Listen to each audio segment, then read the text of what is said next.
اور دوستو بڑی نصیبوں والی تھی سیدہ خدیجۃ الکبریٰ، ناز و نام میں پلی حضرت خدیجہ، مکے کی ملکہ ہیں جناب خدیجہ۔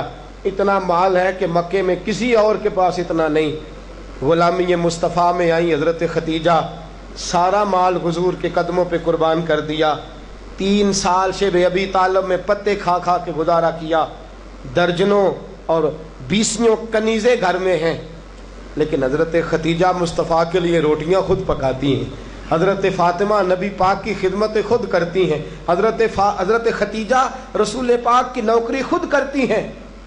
بیویوں سنو، جب کوئی عورت اپنے شوہر کی خدمت کرتی ہے تو جزا کیا ملتی ہے؟ اس اسوہ پہ چلو گی تو تمہیں بھی اس جزا کی خیرات ملے گی۔ سید عالم نور مجسم صلی اللہ علیہ وسلم کی زوجہ ام المومنین سیدہ خدیجۃ الکبریٰ کھانا پکا کے باورچی خانے سے نکلی، رسول پاک صلی اللہ علیہ وسلم کی خدمت میں جناب جبریل امین حاضر ہو گئے۔ کہا یا رسول اللہ خدیجہ کھانا لے کے آ رہی ہے۔ حضور نے فرمایا پہلے دن نہیں آ رہی، وہ تو روز آتی ہے۔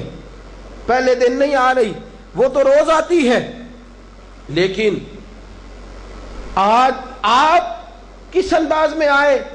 تو حضرت جبریل کہنے لگے سونیا، رب فرماتا ہے خدیجہ جس پیار سے آپ کی نوکری کرتی ہے، جس محبت سے خدمت کرتی ہے، خدیجہ نے جس درد سے میرے محبوب کا خیال رکھا ہے، رب فرماتا ہے جب خدیجہ آئے نا کھانا لے کے، جب خدیجہ پہنچے، اللہ فرماتا ہے کہ محبوب خدیجہ کو اس کے رب کا سلام کہہ دینا، خدیجہ کو اس کے رب کا۔